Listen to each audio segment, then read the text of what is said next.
Pierre 4, verset 6, que les morts ont reçu l'évangile. 1 Pierre 4, 6. On va regarder ce qui est écrit dans 1 Pierre 4, 6. J'espère que je parle bien, que le Seigneur fasse que vous puissiez bien comprendre. 1 Pierre 4, 6. Alors, 1 Pierre 4, 6, il est dit, voici, car l'évangile fut aussi annoncé aux morts, afin qu'après avoir été jugés comme les hommes dans la chair, ils vivent selon Dieu par l'Esprit. Et quand tu vis selon Dieu par l'Esprit, tu n'es plus mort, tu revis, parce que tu as reçu l'Esprit de vie. Jean 6, 63. Les paroles que je vous dis sont esprit et vie. Et la parole de Dieu nous dit que celui qui n'a pas l'Esprit du Christ, Romains 8, 9, ne lui appartient pas. Donc, on va regarder dans 1 Pierre 4, 1 à 6. Ainsi donc, Christ ayant souffert dans la chair, vous aussi, ainsi donc, Christ ayant souffert dans la chair, vous aussi, armez-vous de la même pensée. Or, nous avons la pensée de Christ, la parole de Dieu nous dit.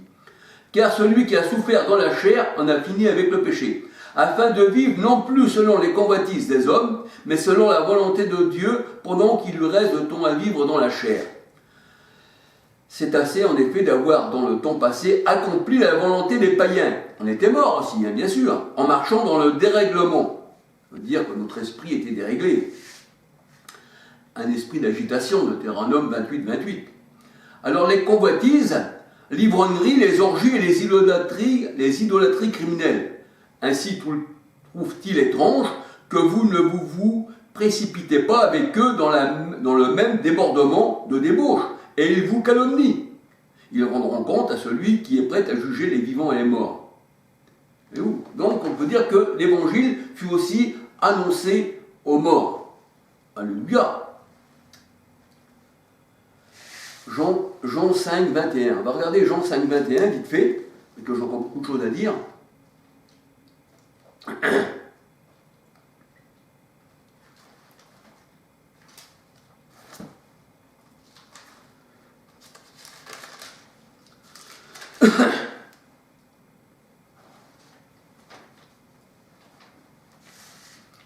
Car comme le Père ressuscite les morts et donne la vie, ainsi le Fils donne la vie à qui il veut. Alléluia. Et le Père, Matthieu 1, 18, 20, nous savons, Matthieu 1, 18, 20, nous savons que c'est le Saint-Esprit parce que Jésus est né du Saint-Esprit. Alléluia. Donc il est Père et la parole de Dieu nous dit que, eh bien, le Père donne la vie et la Bible elle dit que, eh bien, il faut naître de l'Esprit pour recevoir, eh bien, la vie. Jean 3, verset 3, 8.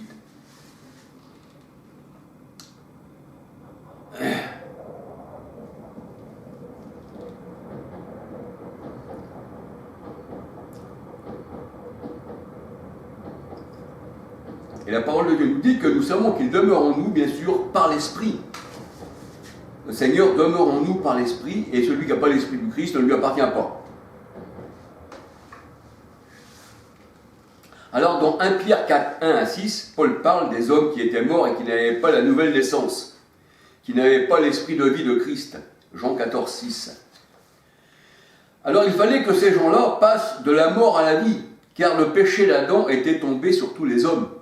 Romains 5, 12, 13, 15 à 21.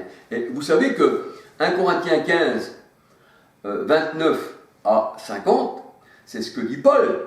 Paul, là, il fait la différence entre ceux qui sont nés de la chair, ceux qui sont charnels, et ceux qui ont reçu l'esprit de vie. Là, il parle de ceux qui reçoivent l'esprit et ceux qui n'ont pas l'esprit du Christ. C'est pour ça qu'il dit « autre est la chair des hommes, autre est la chair, eh bien, l'autre est l'éclat d'une étoile. Une étoile diffère d'une autre étoile. » Pourquoi ? Parce que les étoiles, le soleil, la lune de l'Ancien Testament qui représentent l'Ancienne Alliance, Genèse 37, 9, mais dans la Nouvelle Alliance aussi, eh bien, le Seigneur, il est appelé aussi l'étoile brillante du matin, et Apocalypse 1, 20 nous dit que, eh bien, les étoiles, ce sont les anges. Alléluia. Alors, il fallait que ces gens passent de la mort à la vie, car le péché d'Adam était tombé sur tous les hommes. Romains 5, 12, 13, 14, 15 à 21. Et c'est ce qu'explique Paul dans 1 Corinthiens 15, 29 à 57. Au verset 35 de 1 Corinthiens 15, au verset 35, Paul dit, « Mais quelqu'un dira, comment les morts ressuscitent-ils et avec quel corps viennent-ils » Au verset 36, il dit, « Insensé, ce que tu sèmes, ne reprend-il pas vie s'il ne meurt ?» Et il est vrai que l'homme qui a reçu la semence du Seigneur, eh bien, doit mourir au monde. Et doit faire mourir aussi son propre corps, les sensations de la chair. Alléluia. Et là, on voit que quand on sème, la parole de Dieu, elle dit, la semence, ce sont les fils du royaume. Matthieu 13, 38. Hein, la semence, ce sont les fils du royaume. Alors, il dit, mais quelqu'un dira, comment les morts ressuscitent-ils et avec quel corps viennent-ils? Au verset 36, il dit, insensé, ce que tu sèmes, c'est-à-dire les fils du royaume, Matthieu 13, 38, ne reprend-il pas vie s'il ne meurt? L'homme qui a reçu la semence doit mourir au monde, afin de vivre pour Christ. Jean 12, versets 24-25. Car il a reçu la semence des apôtres dans la bonne terre. Matthieu 13, verset 8, 23. Et la semence, c'est la parole de Dieu aussi. C'est le Fils du royaume, mais c'est aussi la parole de Dieu. Marc 8, 11.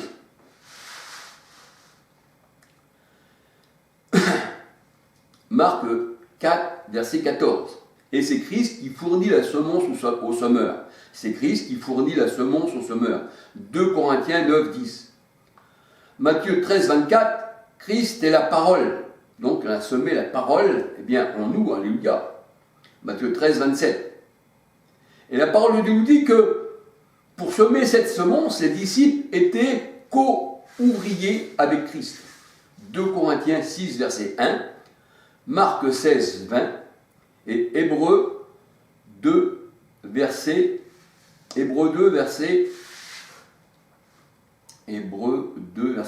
3, 6. Alors, comme ils sont ouvriers, comme Paul et les apôtres sont ouvriers, co-ouvriers avec Christ, eh bien, Paul disait qu'il avait planté et que Apollos avait arrosé. Et c'est Dieu qui faisait croître la semence. 1 Corinthiens 3, versets 5, 6, 7, 8, 9, 10. Et au verset 37 de 1 Corinthiens 15, Paul dit, ce que tu sèmes, ce n'est pas le corps qui naîtra. Ben non, ce n'est pas le corps, c'est l'homme nouveau qui naît.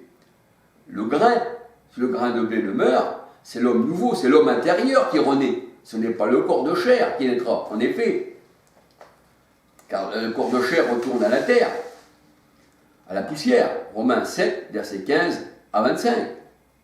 Et il faut se dépouiller de ce corps de chair. Colossiens 2, versets 11 à 13. Mais ce que les apôtres ont semé, la parole de Dieu dit, eh bien, c'est spirituel. 1 Corinthiens 9, verset 11. 1 Corinthiens 9, verset 11. Puis Dieu lui donne un corps comme il veut. Alors on voit que l'Éternel, là, donne à l'homme spirituel un corps comme il veut. Et à chaque semence, il donne un corps qui lui est propre. 1 Corinthiens 15, verset 38.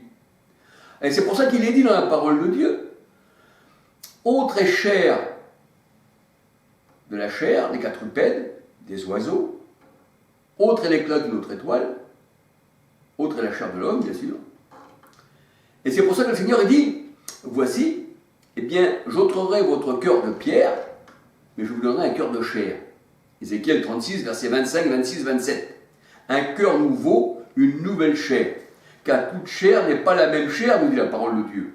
Mais autre est la chair des hommes, autre celle de l'homme animal, que l'animal, l'homme est une bête, celui qui n'a pas la parole de Dieu est une bête. Ecclésiaste 3, 18. Apocalypse 17, 11. C'est une bête, c'est un monstre, un dragon. Et là, comme Paul parle, eh bien, il parle aussi d'Adam, dans 1 Corinthiens 15, 29 à 57. Il parle aussi d'Adam. Et quand il dit que Adam, eh bien, c'était l'homme charnel, et que le nouvel Adam, il est spirituel, eh bien, on voit que autre est un homme avec un autre homme. Alléluia. Alors, c'est pour ça qu'il dit, Autre est la chair de l'homme. Hein? Autre est la chair de l'animal, d'un quadrupède, d'un reptile, parce que ça représente les hommes. Et autre est celle des oiseaux, autre celle des poissons. Et là, on regarde dans Ézéchiel 32, Pharaon, dans son île, hein, qui représente les fleuves, avec tous ces poissons, qui représentent aussi les hommes, parce que le Seigneur disait, je vous ferai pêcheurs d'hommes. Hein, 1 Corinthiens 15, 39, autre est la chair des poissons. 1 Corinthiens 15, 39, autre est la chair bien, des hommes, des quadrupèdes, des oiseaux, enfin. Alors, il y a des corps célestes et des corps terrestres. On parle de corps, hein. Ceux-ci représentent les enfants de Dieu, les corps célestes. Et les enfants, eh bien, des hommes. Jean 3, verset 3 à 8. Jean 1, verset 1 à 12. Ceux qui sont nés de Dieu, Jean 3, verset 3 à 8, nés de l'Esprit Saint. Et il y a aussi ceux qui sont nés du sang de la femme et de l'homme. Jean 1, verset 1 à 12. Alors à lire aussi 1 Corinthiens 15, verset 40.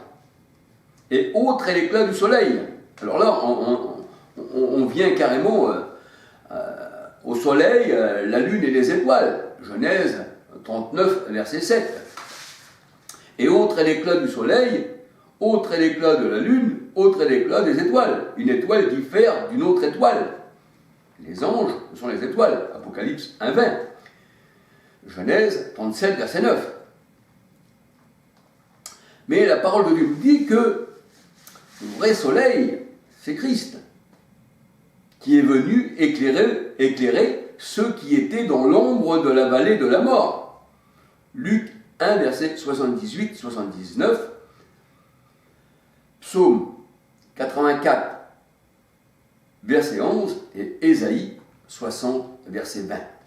Alors il est dit, réveille-toi d'entre les morts, et Christ va t'éclairer. Parce que le Christ, c'est le soleil, mais pas le soleil que nous voyons dans ce ciel, qui est charnel, qui est une lumière artificielle, mais une lumière qui nous éclaire. C'est pour ça que le Seigneur dit, vous êtes les enfants du jour, parce que moi je suis le jour. Voici le jour de l'Éternel, le jour de l'Éternel. Et quand il fait jour, tu vois tout ce qui se passe autour de toi, et quand tu es dans les ténèbres, tu ne vois plus rien. Alors, réveille-toi d'entre les morts, et Christ va t'éclairer. Éphésiens 5, 14. Alors, ainsi en est-il de la résurrection des morts. Le corps est semé corruptible, il ressuscite incorruptible. 1 Corinthiens 15, 42. Il ressuscite par l'Esprit de Christ, qui est en nous. Romains 8, verset 11. 1 Jean 4, 13. Il est semé méprisable, parce que avant que l'on soit semé, avant que le Seigneur entre en nous, on était semé méprisable. Alors que nous étions encore dans nos péchés, Christ est mort pour nous. On était dans le péché. Il est semé méprisable, il ressuscite glorieux, c'est-à-dire que notre corps ressuscite glorieux. 1 Corinthiens 15, verset 43. Il est semé infirme, alors s'il est semé infirme, c'est qu'il y a quelque chose dans notre corps qui n'allait pas. Alors, et c'est vrai, on était malade, on était lépreux, on était malentendant et on était muet. Alors il était semé infirme, malade, lépreux, mais voici, le Seigneur dit, moi je le guéris. Matthieu 10, verset 8. Guérissez les malades, guérissez les lépreux, guérissez les infirmes, nous dit la parole de Dieu. Matthieu 10, verset 8. Et les morts reprennent vie. Matthieu 14, verset 14. Ils sont guéris. Ils ne sont plus morts. Ils sont vivants. Alors, les diverses maladies, Christ les a guéris. Il y avait des boiteux, il y avait des aveugles, il y avait des muets, il y avait des sourds. Leur corps était malade. Jean 5, verset 3. Acte 5, verset 16. Psaume 3, verset 3. Excusez-moi parce qu'il y a la chienne qui jappe. Il y a quelqu'un qui est dehors. Alors Christ est venu, la parole de Dieu nous dit, puisqu'il a guéri les malades, le corps était infirme, hein, il est semé corruptible, il ressuscite incorruptible. Il est semé méprisable, il ressuscite glorieux. 1 Corinthiens 15, 43. Il est semé infirme, eh bien, il ressuscite glorieux. Alors Christ est venu les sourds entendent, les boiteux courent, les aveugles voient. Isaïe 35, versets 4, 5, 6 à 10. Matthieu 15, 30. Et les disciples, eux, voyaient et entendaient et parlaient. Matthieu 13, verset 16. Matthieu 15, verset 30, 31. Quand Christ a passé avec ses disciples, eh bien, les boiteux, les aveugles, tous ceux qui avaient des corps malades, qui avaient un corps méprisable, qui avaient un corps infirme, eh bien, ont été guéris. Et ils voyaient. C'est pour ça qu'il est dit dans la parole de Dieu que les personnes ne pouvaient pas lire le livre. C'était comme pour eux un livre cacheté, c'est comme si c'était des aveugles, mais le Seigneur il dit un jour les aveugles verront et comprendront la parole du livre. Ésaïe 29, versets 9 à 24. Matthieu 11, versets 1 à 6. Alors c'est vrai qu'ils ont été guéris spirituellement. Bien qu'il ait parlé du corps, qui n'est pas la chair des hommes, car autre est la chair d'une étoile autre est l'éclat d'une étoile qui diffère d'une autre étoile, et autre est la chair, eh bien, des hommes.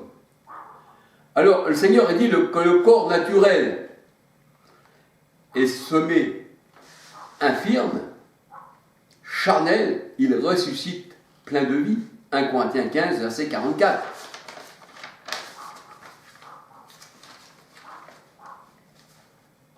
Alors, il y a un corps naturel que la parole de Dieu nous dit, c'était le premier Adam, le pécheur qui nous représente dans notre nature humaine.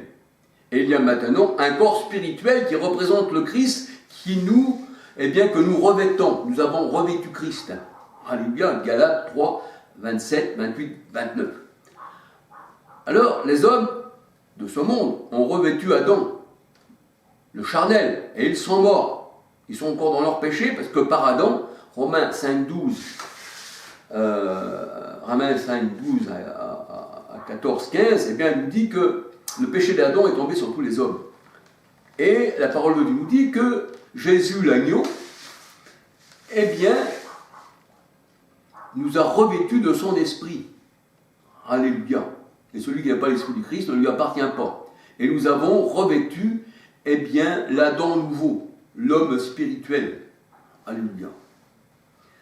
Alors, c'est pourquoi il a écrit, le premier homme, Adam, ce que nous étions, était une âme vivante. Mais le dernier Adam, ce que nous sommes avec Christ, est devenu un esprit vivifiant. Mais ce qui est spirituel n'était pas le premier Adam. Ah non, ce qui était charnel, le premier Adam. Le péché est rentré par lui. Le dernier Adam, le péché a été ôté. Jean 1, 29, voici l'agneau qui ôte le péché du monde. Et le premier Adam, c'est ce qui était charnel. Ce qui est spirituel, la parole de Dieu nous dit, vient ensuite. Le premier homme tiré de la terre est terrestre, le second homme du ciel, eh bien, est céleste. Alors, tels sont aussi les terrestres, et tels sont aussi, eh bien, les célestes. Tels sont aussi les célestes, ceux qui appartiennent à Christ, l'homme céleste, parce que le dernier Adam, Christ, est du ciel.